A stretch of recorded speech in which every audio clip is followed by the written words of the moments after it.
It was the time of July 2015 when this story began. The night was ordinary, or at least it pretended to be. Rain traced delicate rivers down the window, the soft hiss filling the silence of the Whitman house. Claire moved through the hallway with the heaviness of habit, gathering Evan's coat to hang it by the door. Her hand slid into the pocket and brushed something crisp, something that did not belong. She pulled it free, creased, smudged, but legible. A boutique hotel receipt. The date, like a cruel trick of fate, was their 9th anniversary. And the room? Executive King. Her chest tightened, as if the walls themselves had suddenly leaned closer. She read it twice, thrice, trying to reframe it. Perhaps it was business. Perhaps someone else had borrowed his coat. Perhaps the mind is a machine of excuses when love begs for them. Still, excuses only masked the ache. Her thumb hovered over the date. The memory of that night came back, flowers on the table, Evan's late arrival, his smile rehearsed. She had believed him. She had wanted to believe him. Now, paper stripped her illusions bare. She whispered to the empty hallway, voice frayed, "No more." "Claire?" Evan's voice called faintly from upstairs. "Everything okay?" She stuffed the receipt back, her tone measured. "Yes, fine, just putting things away." "Good," he replied, casual as ever. "Don't forget we've got that early meeting tomorrow." Her lips pressed thin. "Of course." She slipped into the bedroom, phone in hand. The lamp's glow caught the edges of the receipt as she photographed it, proof preserved in pixels. Her pulse hammered with each click, like a gavel striking in some unseen court. She tucked the receipt beneath her books, a secret waiting in. "Julens?" In the mirror, her reflection stared back, pale, wary, eyes rimmed with something dangerously close to resolve. For the first time, she noticed how foreign her smile had become, an imitation crafted to keep peace. The air in the room felt heavier now, as though secrets had mass and gravity of their own. Claire slid beneath the covers beside him later that night. Evan breathed steadily, already lost to sleep. She turned away, wide-eyed, the photo hidden on her phone glowing faintly in her thoughts. A plan had been born, not fully formed, but alive. The truth would no longer hide in shadows. Dinner was quiet, too quiet, as though the silverware itself was afraid to touch the plates. Claire watched him across the table, studying the easy way Evan chewed, the way he filled silence with calm gestures. That receipt pulsed in her memory, whispering beneath the clink of forks. She told herself she would wait, collect more evidence, but the words rose anyway, bitter as the wine in her glass. Her voice trembled, then steadied. "I found something in your coat."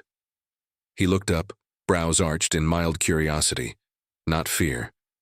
"My coat?" He chuckled softly. "What now, crumbs?" "No," she said, holding his gaze. "A receipt from a hotel the night of our anniversary." For a fraction of a second, his jaw froze. Then the smile appeared, practiced and smooth, like slipping into a favorite suit. "Claire, come on." He laughed, leaning back. "You're imagining things again. You know how stressed you get." Her hands curled against the napkin in her lap. "I'm not imagining a date printed on paper. You sound overwrought," he countered gently, almost pitying. "You've been stretched thin. Honestly, I'm worried about you." "Don't do that," she whispered. "Do what?" He tilted, his head, the smile widening. "Turn every little thing into an accusation. Maybe you're trying to distract from your own guilt." She flinched, heat burning her throat. "That's not fair. Neither is being accused of an affair I never had." His voice softened, a hand reaching across the table, tender but cold. "Claire, you need rest." The kitchen light painted him in amber, shadows falling sharp along his cheekbones. He looked like the man she once trusted, yet something hollow lingered in his eyes. His smile stayed, perfectly composed, but behind it she felt the sneer he wouldn't show. She excused herself early, claiming fatigue, though her mind seethed. Upstairs in the dim of their bedroom, she replayed the photo on her phone, the receipt, glowing like a wound. Her certainty returned in waves. Whatever charm he wielded downstairs was camouflage. Claire lay rigid beside him, listening to the rhythm of his breath. He slept like a man with nothing to hide, but she knew better. In the morning, she promised herself she would find the name hidden in his shadows. Claire waited until Evan left for the office, his footsteps fading down the driveway, the hum of the car dissolving into the distance. Silence wrapped the house, heavy but fragile, as though it might shatter under her own breath. She moved quickly, drawn by instinct to the desk drawer he kept locked. The key was in his cufflink box, exactly where it had always been, because Evan never imagined she would dare look. Inside lay the expected clutter, receipts, insurance papers, and an older phone he had once claimed to retire. She pressed the power button, heart thrumming in her chest. To her surprise, it lit up with a charged battery, as though waiting for her. The messages appeared without a password, his arrogance leaving the door wide open. Her hand trembled as she scrolled, each vibration of her thumb releasing another small betrayal into her bloodstream. The name was there, Sophie. A message glowed on the screen. You promised. Another. No one will know. Her whisper escaped before she could stop it. Who are you? Photos filled the gallery. A table tucked into the corner of a dim riverfront bar, shadows casting intimacy on polished wood. A hand, delicate but deliberate, fingers tipped with red varnish. And then selfies, quick snaps where his shirt sleeve, his watch gave him away even without his face. When Evan called mid-morning to check in, her voice was brittle. Everything okay? He asked smoothly. Yes, she answered, the syllable sharp. You sound tense. Did you sleep? Fine, she lied. I've been cleaning. Well, don't wear yourself out. We've got dinner plans tonight. Something nice. Her throat ached with swallowed words. Of course. Good girl, he murmured, before the line clicked dead. Claire lowered the phone onto the desk like it might burn through the wood. The air in the room grew colder, as though Sophie herself had seeped from the screen, leaving perfume and threat behind. She pressed her fingers to her temples, torn between nausea and rage, between disbelief and clarity. Now she had a name. Not just suspicion, not just paper. Sophie Lane, or whoever she was the shadow standing between them, the fault line running beneath their marriage. And tonight, with others present, Claire decided she would see if Evan's smile could survive the light. Claire had promised herself patience to gather proof quietly, to build a case no smile could erase. But patience is a fragile thing, and tonight it snapped. Their friends circled wine glasses and hors d'oeuvres, laughter threading through the living room like music on loop. To anyone else, it was another social evening. To her, it was a stage. Chloe Reed sat close, a loyal friend with the kind of intuition that often saw what others missed. She knew Claire's eyes were fixed too often on Evan, that her smile didn't quite reach her cheeks. And when Claire touched her arm and whispered, "Watch with me," Chloe understood without a single question. Evan played host with his usual grace, warm greetings, careful jokes, the occasional arm brushing Claire's shoulder like a public reminder of possession. But beneath that charm, she saw it. The flicker of caution, the fleeting glance toward his phone whenever it vibrated. Claire's heart hammered, not with fear but with resolve. She rose, calm as a hostess fetching dessert, and with a discreet press, airplayed her phone screen onto the large TV. At first, guests thought it a mistake, until the receipt appeared. Boutique Hotel, Executive King, anniversary date stamped in bold black ink. The room stilled, silence sharp as glass. What is this? Evan's voice broke first, forced lightness in it. It's your coat's pocket, Claire answered, tone, even almost surgical. You've misunderstood, he said, laughing, though the sound was brittle. Claire, tell them you're joking. I don't joke about anniversaries, she replied. Guests shifted uncomfortably, eyes darting from her to him. Chloe's lips pressed tight, as though she were holding back the urge to applaud. Evan's hand shook as he grabbed the remote, fumbling. This is ridiculous. You're humiliating me in front of everyone. Is that your goal? My goal, she said quietly, is the truth. Truth? His laugh cracked into a snarl. No, this is paranoia. You're sick, Claire. You need help. then explained the receipt. His face flushed crimson. I don't owe an explanation. For fabrications. No, she countered softly. You owe me honesty. The air thickened. The jury of friends and acquaintances sat stunned, their silence damning.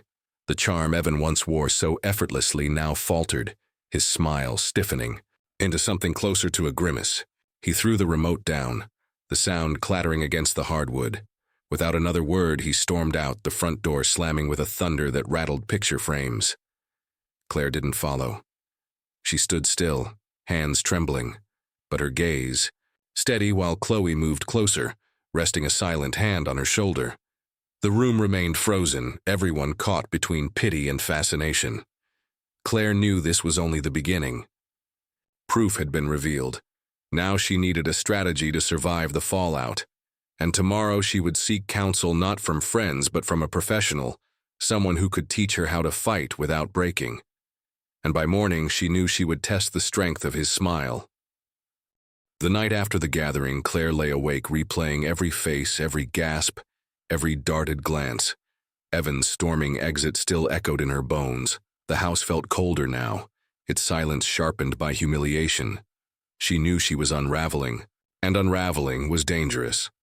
The next morning, she scheduled an appointment with Dr. Lila Bennett, a therapist Chloe had once trusted after her divorce. Claire told herself it was only to keep her composure, to manage the stress. But she also knew she needed an anchor, someone who could help her turn chaos into strategy. Dr. Bennett's office was warm but uncluttered, lined with shelves of books that seemed to whisper patience. Claire sat on the leather chair, hands nodded as the therapist listened. Words spilled out. The receipt, the name Sophie, the staged reveal. Claire, Dr. Bennett said gently, you need ground rules. Don't confront him directly unless you're ready for war. Observe. Document. Protect yourself. Claire nodded, voice unsteady.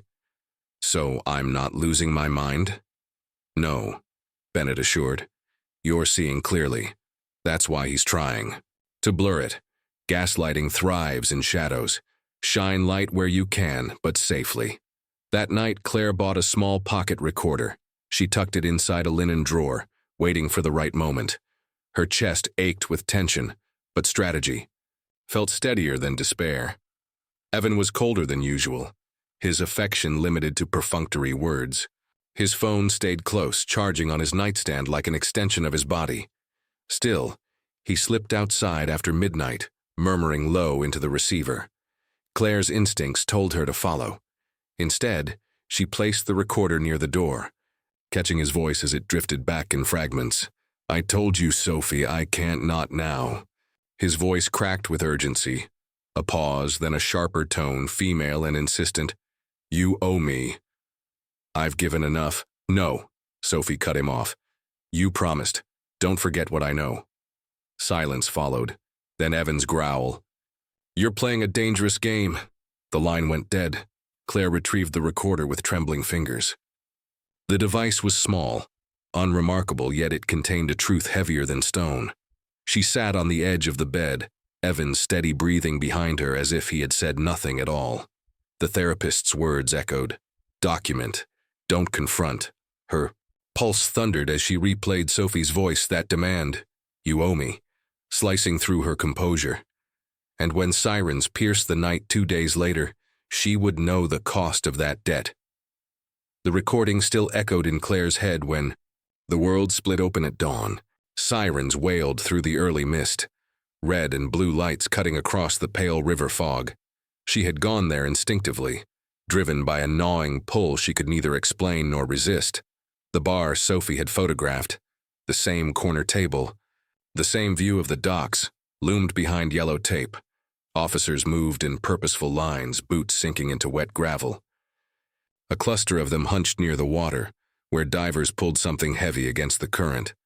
Claire's stomach knotted before she even saw the body. It surfaced in fragments.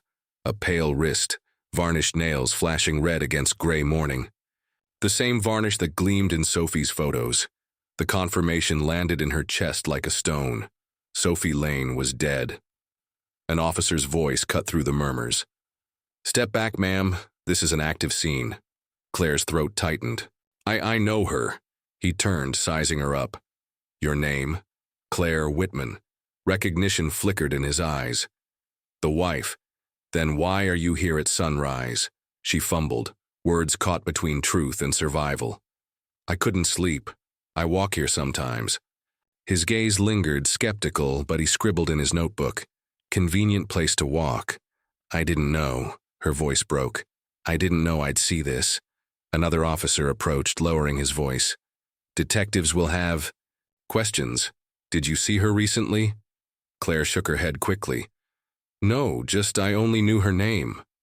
From behind, Evan's voice might as well have been a gunshot in her skull, except he wasn't there. Only the memory of his midnight call, his growl through the recorder. You're playing a dangerous game. Her heart pounded. Was Sophie's death the end of that game, or the beginning of another? The scene blurred in flashes. A diver lifting Sophie's body bag onto the dock. A photographer snapping pictures of her shoes, half lost in river silt. The smell of algae, and diesel mixing into something foul. Claire's hands clenched at her sides, nails digging into skin just to remind herself she was still here, still breathing. She felt eyes on her, the officer's suspicion sharp and unyielding. Was she a witness who had wandered into horror? A suspect standing too close to her husband's sins? Or a widow in training waiting for the inevitable unraveling of her marriage? As the body was wheeled away, Claire's breath steadied into something colder than grief. Sophie had died, but her voice remained locked inside the recorder. Proof that promises and threats had twisted together like barbed wire around her husband's life. When the detectives arrived, Claire knew Evan's alibi would be their first question, and she wondered, with growing dread, how perfectly he might already have prepared it. Detective Alan Pierce arrived at the Whitman house 3 days after Sophie's body was pulled from the river. He was polite, almost gentle, but Claire sensed the coiled energy beneath his patience. His voice carried no threat, yet his eyes, sharp, predatory, took in every movement, every hesitation. Evan welcomed him with the calmness of a man rehearsed for scrutiny. He poured coffee, laughed in measured tones, and slid forward documents that gleamed with order. A restaurant receipt, a signed project log from work, and a security record from the office gate. Time stamped to the minute. His alibi gleamed. Spotless. Claire sat rigid, hands knotted in her lap. She could hear Dr. Bennett's warning in her head. Observe. Don't confront. Still, her chest burned with every polished word her husband offered. Detective Pierce sipped his coffee, unmoved. Mr. Whitman, your timeline is impressive, Evan smiled. Because it's true. And the co-worker who vouched for you? Daniel Mercer. He stayed late. You're welcome to ask him. I already did. The detective's lips curved faintly. He was convincing. Evan's smile didn't falter. Because there's nothing to hide. Pierce leaned back, turning his gaze to Claire. And, you, Mrs. Whitman, did you see your husband that night? Her pulse quickened. No, he said he was working late. And you believed him? She hesitated, then forced steadiness. At the time, the detective set down his cup, his tone deceptively mild. You followed her, didn't you? Claire blinked. Excuse me? You went to the river bar, Sophie Lane's place. You knew something, maybe even before she died. His gaze drilled into her, not accusing but probing for cracks. I didn't follow her, Claire whispered. Pierce's voice softened, though his eyes never released her. Sometimes instinct leads us where evidence can't. If you think of anything, you'll... Call me. Yes, she breathed. Good. He rose, buttoning his coat. Because alibis can be smoke. They look solid until the wind shifts. That night, unable to sleep, Claire turned to her laptop. She searched Sophie's name, scrolling past news headlines until she hit the archives. There, buried in old clippings, a different name surfaced. Hannah Cole. The article was dated 2015. A young woman struck in a hit-and-run, driver never found. Police had speculated, witnesses contradicted one another, and the case withered into silence. Claire's eyes locked on a detail, a make and color of vehicle eerily similar to the one Evan once drove. She remembered the dent that appeared briefly, that summer dismissed as parking lot carelessness. Her chest grew heavy. Sophie's threats, Evan's midnight growl, and now Hannah Cole, a ghost pressing through the years. Some debts weren't just owed, they came back demanding blood. The vigil for Sophie Lane was held by the river, where flowers wilted against the railing and candles flickered in the late evening wind. Claire stood among strangers whose grief seemed rawer than her own. For her, Sophie had been an idea, a shadow stitched into her marriage, until death gave the woman shape. She lingered at the edges, head bowed, when a man approached, tall, weary-eyed, carrying sorrow like an inheritance. His voice was low, almost hoarse. "Claire Whitman?" She turned wary. "Yes, I'm Oliver Hart," he said, "Sophie's half-brother." The name struck her like a stone. His eyes were kind, yet unrelenting, as though he saw through defenses she didn't know she carried. Oliver studied the candles burning at the river's edge. "You think she was just his mistress, don't you?" Claire's silence was answer. "Enough. She wasn't. Sophie never did anything for free." His gaze cut back to her. "Your husband paid her." Claire's chest tightened. "What are you saying?" "I'm saying I've seen the ledger, transfers marked as consulting fees month after month." He leaned closer, voice rough with bitterness. "But Sophie didn't consult. She collected." Claire's voice was barely a whisper. "Blackmail." Oliver nodded. "Exactly. She knew things about Evan, about his past. She was leverage, not love." Her thoughts spiraled back to the name she'd unearthed in the archives. Hannah Cole, the dented car, the receipts, Sophie's threats. They threaded together into something darker, more permanent than an affair. Oliver's expression softened, though anger still lived in his voice. "She didn't deserve to die for it." "No," Claire murmured, "but she died because of it." The vigil blurred into shadows, the river's surface black and endless. The candles trembled as if whispering, warnings across the water. Claire felt a chill that belonged less to grief than to recognition. The past was clawing back through Evan's carefully built lies, dripping with river water and gasoline from years ago. When Oliver pressed a folded piece of paper into her palm, his contact information, he added, "If you want to see the ledger, call me. I'm not afraid to burn his world down." She stared at the paper, fingers curling around it like a weapon she wasn't sure she had the strength to use. At home, Evan's smile would be waiting, still polished, still deceptive. But now Claire knew it wasn't kindness he wore. It was armor, forged to survive every sin buried in his wake. And soon, she resolved, she would strip it away. Claire rehearsed forgiveness like an actress before a mirror. Every smile had to look convincing, every gesture softened by the illusion of love. When Evan returned home, she greeted him with warmth he hadn't earned. "Let's have dinner," she suggested sweetly. "Just the two of us, like old times."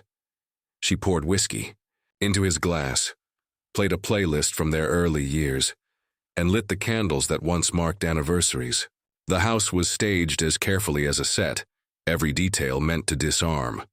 But beneath the flowered table runner, a recorder waited, red light hidden but relentless. Evan relaxed into the performance. His shoulders eased, his voice grew lighter, and his smile felt almost genuine. Yet Claire knew it was only a matter of time before the cracks spread wide enough for truth to bleed through. "Feels good, doesn't it?" Evan asked, sipping his drink. She tilted her head. "What does? Us. This. Starting fresh." Claire let the silence stretch before answering softly. "Only if we're honest." His smile faltered, then steadied. "I told you, there's nothing to confess." "Then why did Sophie call you in the middle of the night?" she whispered. He stiffened, glass frozen halfway. "What are you talking about?" "I heard her voice," Claire pressed, eyes fixed on him. "She said you owed her. She said she knew something." Evan's jaw clenched, the mask slipping. "She threatened me, Claire. Threatened to ruin us. She wanted money, always more." "For what?" He stared into his glass as though searching for courage. For Hannah Cole, 2015.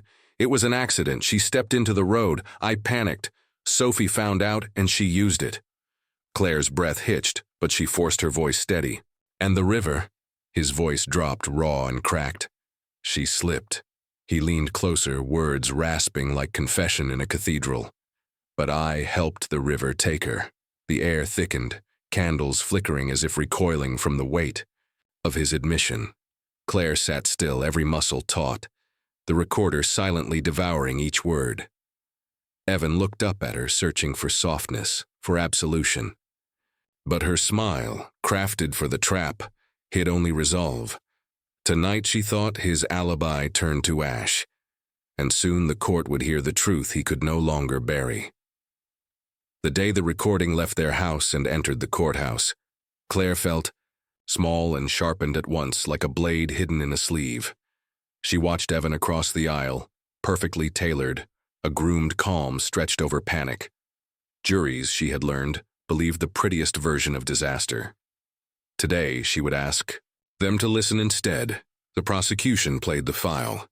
His voice filled the room, lips invisible, guilt made of sound. Gasps flickered. Then the defense stood, smooth as marble, and said the words Claire had rehearsed fearing: spousal entrapment. Your Honor, the attorney argued, this was a performance engineered by a resentful wife. Her staging taints the reliability of every syllable. The phrase rang like perfume and poison. Claire rose, palms open, and told the truth that would bruise her.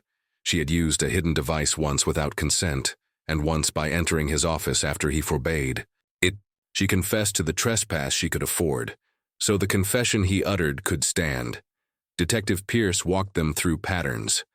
Bank transfers coded as consulting, geolocation pings that braided his nights with Sophie's, and the forensic whisper of riverbank soil ground into the welt of his boots. Patient voice, surgical facts. The jury leaned forward as if gravity had tilted the room toward the witness box. Evan did what charming men do. He smiled at his lawyer, at the jury, at the judge, at the world. But recordings don't smile back, they simply replay. When his words returned, she slipped. I helped the river take her. The courtroom felt colder, the light suddenly clerical, as if the truth needed paperwork. Mrs. Whitman, the defense asked on cross, you hate your husband, don't you? I hate what he did, she said. I won't pretend it didn't happen. Did you hope to ruin him? I hope to survive him. Mrs. Whitman, why speak now? Because silence kept him safe. Speaking might keep someone else alive. For once. Outside, cameras waited like unblinking insects. Claire kept her gaze level. She had paid as promised. Fines, a caution on her record, a public shaming she wore like sackcloth. Justice doesn't bargain. It collects. When court adjourned for the day, the hallway smelled of toner and rain. Pierce nodded at her, neither congratulating nor consoling, acknowledging a threshold crossed. Tomorrow would bring verdict instructions. And after that, she knew, the river might return a different ghost. Hannah Cole, knocking on every door the law had left ajar. The verdict arrived on a gray morning when the courthouse smelled faintly of rain. Evan stood tall at the defense table, jaw set, hands clasped, as if sheer posture could undo what had been proven. The jury foreman spoke, each word hammering through the silence.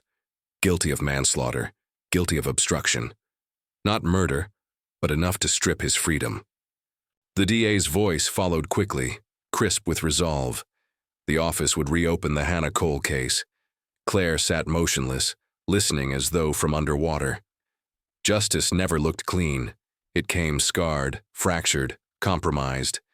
Yet still, when it was her turn, the judge accepted her plea. Misdemeanors only, illegal entry, unlawful recording, but no prison. Counseling, community service, a fine that felt symbolic compared to what she had lost. She accepted every condition with her palms open. The price of survival, she thought, is always cheaper than the price of silence. Detective Pierce found her. Later in the corridor. His eyes, steady as ever, searched her face for triumph, but she offered none. Instead, She slipped the wedding ring from her finger, set it gently on his desk the following morning. "It's not jewelry," she said. "It's evidence." He nodded once, wordless. Therapy became her rhythm. Weeks blurred into quiet sessions where she unraveled threads she had knotted for years. One afternoon, Dr. Bennett asked her to finish the sentence she had avoided since everything began. "He loved me." When Claire closed her eyes, breath hitching. "He loved me only when I was blind." The words tore her chest open, but left behind a strange relief. The house remained hers, though it felt more like an empty stage than a home. She kept it quiet. No parties, no laughter spilling into late hours. Just stillness broken by the occasional creak of old wood or the hum of distant traffic. Outside, the river flowed on, patient, unburdened. It had taken Sophie, hidden Hannah, carried secrets downstream without judgment. Claire stood on its edge sometimes, watching ripples fold into one another, wondering what it would keep and what it would return. The truth had surfaced, but the water still whispered. And she knew. What? The river keeps, it never keeps forever.